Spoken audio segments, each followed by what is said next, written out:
Good morning, everybody. Welcome to Sip&Awe, where God puts the awe in awesome. I am your host, Brandon Windsor, and today's a very special day because we have our very first guest in person. Ladies and gentlemen, give it up for my friend and your friend, Geoffrey Post. Thank you, Brandon. Thanks for having me. Thanks for being here, Jeff. Before we start discussing, it is about that time. It is time to sip and awe. So, ladies and gentlemen, if you have your coffee, please raise it up in the air. Are you guys ready? Here we go. Thank you, Lord, for this day that He has made for you and me. 1, 2, 3. Bum, ba, da, bum. Okay, ladies and gentlemen, I'm going to be super honest. Me and Jeff have already done this episode. That's right.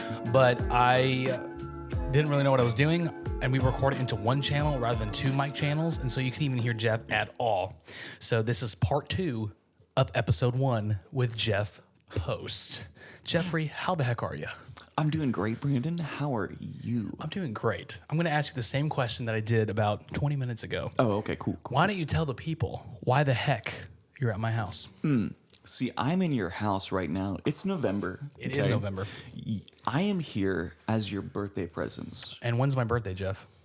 Not in November. It's 2 months earlier. September. So Yeah. why don't you tell the people what the heck happened? Okay, so what happened is that we had it planned out. I was gonna come down on a weekend, surprise you, and just be Right. like, Brandon, and your wife was gonna pick me up, and we would show up to your house and be like, Brandon, got a surprise for you, and it was gonna be me, and it was gonna be great. However, things happened after the planning of it, and so what actually ended up happening is I came to your house quite a bit later. But I'm super thankful. Yeah.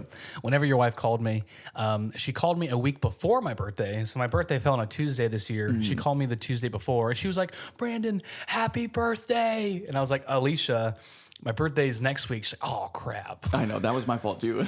Well, she's like, well, anyways, for your birthday present, I'm going to be sending Jeff. And I was like, what? And I was at Pastor Quentin's house, and then I just started crying because, like, I'm super thankful because no one in my 23 years of living has flown across the country to hang out with me for the weekend for my birthday. So, Jeffrey, because of that, I love you a little bit more. Oh, thanks. And you're just amazing. But I would love to share a little bit on how we met. Okay. We met at a internship that we were both a part of. You were there way longer than I was. Yeah. And it was called Go Ministries International. And so why don't you share a little bit with us how you ended up at Go? So I went to college, right, in Iowa. That's where I'm from. Okay. And I went to college there, got my massage therapy degree, got my business degree, did it all ahead of time. Okay. And then was a little lost, didn't know what I was doing, was not working a job that was in either of my fields. Okay. And some guy, right, long hair, metalhead, invites me to church. It's Matthew Decker. Matt Decker. Shout out to you, Matt. So, like, I think actually I went to his church once, but he kind of like became my friend, made me like keep coming, and from there I was actually invited to C4C, which you talked about last week, right? We did. We talked about C4C with Jamal Woods. And if you haven't listened to that episode, stop what you're doing right now. I know Jeff is good looking. I know his voice is very satisfying. But stop, go back, learn about C4C and how I met Jamal there, and then come back and we will continue this discussion with Jeff. Okay, continue. All right. So at C4C, I meet this radical internship group of kids young, like college age. So they're my age. Yeah. And I just fell in love with what they were doing. Not necessarily like, I mean, like the dramas they did were cool, the skits, you know, the music, great. But, excuse me, that's not really what I was looking at. I was looking more so at the fact like these people were just free. You know, there was something different about them. Yeah, for sure. The way they acted. And I was like, you know what? If I do anything, I'd really like to do that. And so I waited a year, finished up everything I was doing, and then I went That's to cool. Go Ministries. Yeah, so you mentioned that you went to college for massage therapy and then business. Was your goal to open up your own massage therapy business? Or was it kind of just you kind of getting 2 separate degrees because you didn't know what you wanted to do? No, At the time, they did coincide. Oh, cool. But now I think back and I'm like, why did I get that business degree? No. So I went to school for massage therapy because it's something kind of like that my family has always done, more as Right. like favors and everything. And just, it's something that I really found a talent in. When I went to school, I was kind of unsure, but as I stayed there, I was like, yeah, this is what I want to do. Yeah. But the business degree was, to open up my own kind of like spa clinic, whatever. That'd be cool. What would you call it? I don't know. Man. I don't have a good name for it yet, but I have a really good idea for what I want to do there. Okay. Yeah. What would you like to do there? Well, I would really love to have this kind of clinic, to have this center where it's including all sorts of different kinds of therapy, but not necessarily allopathy. Okay, so allopathy is like drugs, prescriptions, that kind of stuff. And so this would be like a wellness center, I guess would be the best way to describe it. And you could go there, get acupuncture, get massage therapy, hydrotherapy. Cool. A A little bit of everything. little bit of everything, Cool. but all forms of medicine that are not, that don't have adverse effects Okay. to your body. Okay. Yeah. Now, is this a desire that's still big on your heart, or that's what you would have done back then when you got your business degree? Oh no, absolutely. Still on my heart. So right now I'm starting to take my tests officially. I put massage therapy on the back burner, wasn't Right. really involved in it just because of the internship. I had my priorities in a different place. And so now my priorities are back into massage therapy, looking to take my test, and I'm going to actually go into business with my brother-in-law, who is a chiropractor. Cool. Okay, so I'll work with him a little bit, and then give or take a couple of years, we'll see what happens. Yeah, that's awesome. Now, tell us a little bit more about Go Ministries, because I know everything about it. But kind of share what it is, what you did there, what was kind of like your position, maybe a great memory of Go Ministries International. Okay. So what it is, it was an internship, kind of like a volunteer program. Yeah. And it was people that were 18 to about 29. And sometimes they had some leniency. They used to have it where you could come a little bit younger or a little bit older. But regardless, you'd go there, you'd show up, excuse me, and you just kind of like devote your entire day to them. So you'd wake up, you'd do devotionals, you'd go to morning prayer.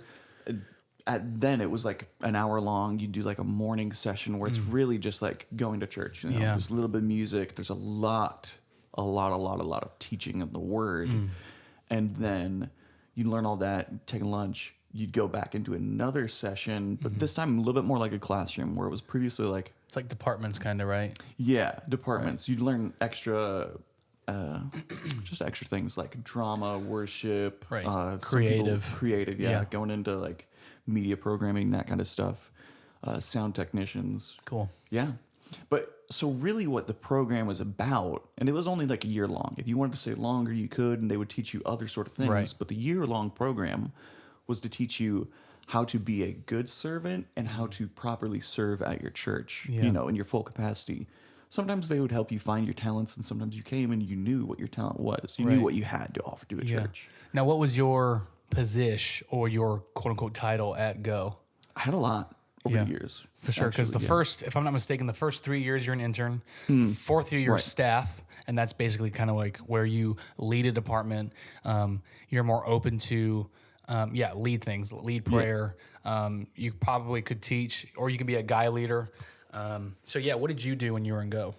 So what I did when I came to that staff capacity, excuse me, I know. If I had $1 for every time you burped, I'd have $3. I don't want to burp like right into the mic. Just be Do like, it. The people want it. Blah. Welcome to Sip&Awe, some ASMR podcast. No. Okay, so what I did when I was a staff member at Go Ministries, I helped a writing department. I helped a drama department. And so at those points, it was like you were ahead over it. And so I was actually teaching kids. They were kids. They're young. Yeah, they're people. young. Yeah, Doing and I their was like 25 at the time, probably. And so I did that. I was involved in dance. I was involved in worship just a little bit. I also was head over the maintenance department. So everything, just keeping the place running. It was a lot. Man. It was a lot. Man. There's probably some other things I'm gonna think about them. Yeah. But I can't remember them right now. So you said you did maintenance, which kind of coincides with what you're doing now Yeah. because you're still doing maintenance. 100%. Yeah. Tell us a little bit more about that. So I was doing maintenance for Go Ministries, right? And so that's just where I found like I had a talent for it. Like I can just put my nose Guy to the ground. stuff. Yeah, total guy stuff. Work, which I was not fully capable of. Do you remember when I I do. caulked the door? That's probably a really good moment. Okay, so Oh my gosh. was it your first year? It was my second year. Because we just moved into... No, it was my first year. Because It we was had the just summer moved. going into my second year because we just moved. Yeah. And it was the summertime when we were making repairs because we lived upstairs and we were moving downstairs. So we made the downstairs look more presentable. Oh yeah, so So it it was was maybe during like the a year and a summertime. half. Yeah, Yeah. but yeah, so we had just moved to locations. Yep. Your first year of joining, and then so we were doing a lot of renovations, like you said. Right. Painting, caulking, Exactly. all the jazz. And so their like door trim was just like all kinds of jacked up. It was old. Screw It just holes, torn up. yeah. Over the years. It looked bad. Yeah. And it didn't help that we had totally taken out the whole entire door frame and everything. Yeah. We moved it to another one because we needed a different kind of door to open a different way. Yeah. Because I had just finished working with Charles's dad. Building the showers. Yes. Right. And so we turned a whole small kid's bathroom into three shower showers. stalls. Yeah. No. And so the trim was total jacked up. Yeah. And I'm like, okay, this is an easy job. We just need to give this to somebody. I'm like, Brandon, okay. So here is some caulking tube, and you just squeeze it. This is how it goes. Is it going to come out fast? And the harder you squeeze it, just take your finger and make it smooth, make the door look great.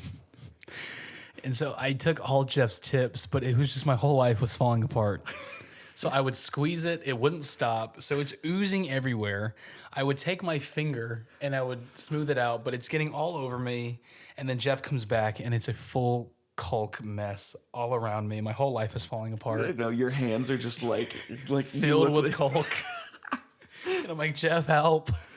And I'm like, most of it's dried there too, because we use the painting, so it's just like painting caulking, so it's gonna dry in 15 minutes. Yeah. And it's just like half of it's dry, half of it's wet. It's like everywhere. It's a total mess. And the best line was Jeff was like, do you need help with that? And I'm like, oh my, yes, help. And then that kind of turned into like a business idea where it was me, you, and Sean Yeah. starting a maintenance crew, and it's called Do You Need Help With That? But that never happened, of course. But it could, No, of course but it hasn't. Good. Didn't. But yeah, when I was in Go, I never necessarily had a title because it kind of changed throughout my time there. Because my first year was like the last real Go year, and then things just started to change. But yeah, I really, I do miss Go. Go was a really fun time. Yeah. But tell us a little bit what you've been doing since Go, because now you are a married man. Right. Yes. Praise God. Shout out to Alicia Hanush Post. What? Love you, baby. Oh, yeah. How long have you been married for? About a year and a half. Year and a half. Yeah. Ladies and gentlemen, I have to say that me and I was a part of Jeff's wedding party, and we looked slick. We looked good. Oh, yeah. Because Jeff's, I almost said uniform. Our suits. Was Attire, yeah. attire. Suits, yeah. It was all black with gold accents. Boy, Jeff looked like a mob boss. Oh, It was all black. He had like a gold chain. It's like, Oh, yeah. dang. Man, your wedding was awesome.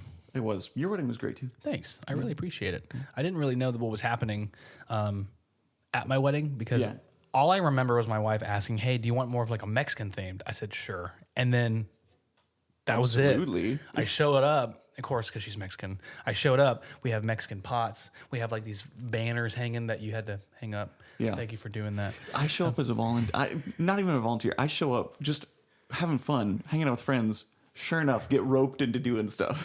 Hey, Jeff, can you do... Oh, my gosh. But yes, it was awesome. Thank you for doing that. You made my wedding look awesome. But yeah, and so one of my favorite memories of Jeff, and I'm going to try to make it as emotional as I can because we're doing it again, so you already know what I'm going to say. Yeah. So we used to travel with Go Ministries. It was a traveling ministry, mainly focused towards youth and kids ministries. We did one kids camp when I attended. It was called Fusion. It was in Wisconsin, and it was a full drive, about 22 to 24 hours. It was brutal. Yes. And Jeff somehow kind of got roped into being the U-Haul guy. Yeah. Always driving the U-Haul, always driving the truck. And I turned into Jeff's wingman. Yeah. And you were like my personal stay awake. Yep. Like if I wasn't in the truck, it just wasn't fun. And so there's something that we did though. Yeah. And I'm proud to say it. We would listen to a few things. We would listen to some amazing music. But then we would listen to one particular podcast called Dungeons and Daddies. Yes. And for those of you who don't know, Jeff, do you want to kind of share what Dungeons and Daddies is? So I can't say the full title, but anyway, Dungeons and Daddies is a podcast of just some guys and a girl. One girl. Role playing as dads in the Dungeons and Dragons universe. Right. And so they're just playing Dungeons and Dragons and having fun. Yeah. Yeah. I kind of want to come back to that because I want to ask you a spiritual question about Dungeons and Dragons. Okay. But one of my favorite memories is I'm hanging out with Jeff. We're in the truck. And I was super insecure about silence. Basically, when you're sitting next to someone and you guys aren't really talking, I felt the need that I had to fill the dead space. And so Pastor Josh kind of mentioned that if you do that, it's probably because you're insecure. So just challenge yourself not to do that. Yeah.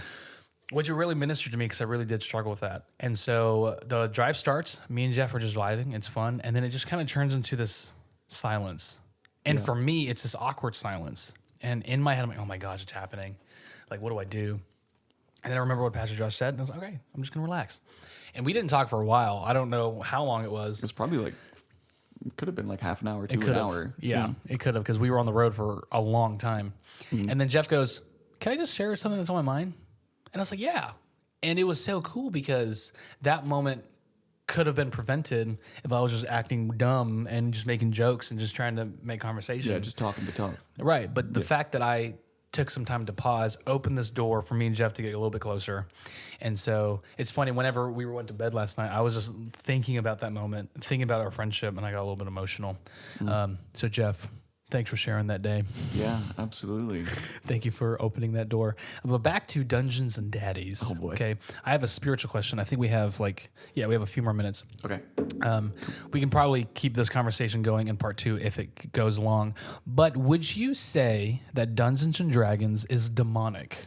Ooh. And if it is, or if it isn't, why? Okay.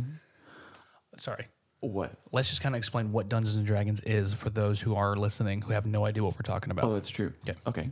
So Dungeons and Dragons is a role-playing game where you play any character that you make up. Yeah. And you can decide from there, like, what that character is going to do, how they're going to react with the world.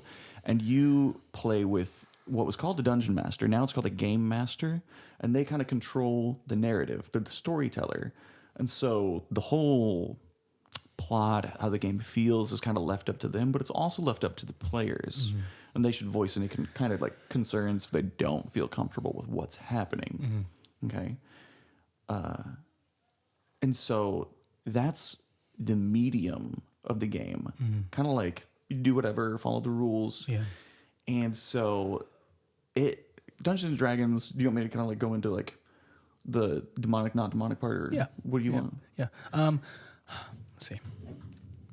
see how much time we got. Ooh, we have a few more minutes. Okay. So start, and then we will continue this next week because it'll prompt people to stay tuned. So go ahead and just start your rant, and I'll cut you off whenever we need to end. Oof. Okay. So it received a little bit of flack. It received a lot of flack. And now, do you know when this flack started? Back in 2000 something? No. It's older than that. It was in the 80s, right? Yeah, it was around the 80s. Okay. And so it's the second edition. I think it was the second edition of Dungeons and Dragons. Okay. And a therapist and a couple other people had started using it as a way for kids with, they're kind of troubled. They're kind of like just need some help to help them understand themselves, how they would react in certain situations. So they would play it with them. And that kind of turned into a lot of really dark stuff happening. Those kids when they went off and did it separately, and ended up with one is too much. Some bad stuff, some dark stuff. some demonic things. Yeah. Bum, bum, bum. So I'm going to cut it off there. Okay. Because we're going to continue this conversation because I'm super intrigued by what you have to say. But the reason why I ask is because I was going home for summer invasion. We call it our summer breaks invasion because we're going to invade our homes with the light of Jesus. Super spiritual, but I loved it. Okay. Yeah. And I told one of my youth pastors, I play Dungeons and Dragons now. And they're like, what? That is so demonic. And I'm like, really? How? Where? In what way? Right. And of course, I didn't really ask her that because I just didn't really want to hear it because I was kind of, I don't know, not embarrassed that I did it, but it's like I'm doing something that she doesn't really agree with. So I was like, I just didn't really want to talk about it. Yeah. Yeah, because fun fact, me and Geoff used to play, and we had a huge group. It was awesome. But I ended up leaving early because I didn't really like playing with people. But Anyways, I mean, yeah, we talked about it. We understood the. we did. Yeah. But ladies and gentlemen, we're going to cut it off to prompt you to listen to episode 6. But if you haven't already, please like and share, subscribe, hit the notification bell on YouTube. If you are watching, you can now listen to Sip&Awe on Apple Podcasts and Spotify. And we just passed 100 downloads on those platforms.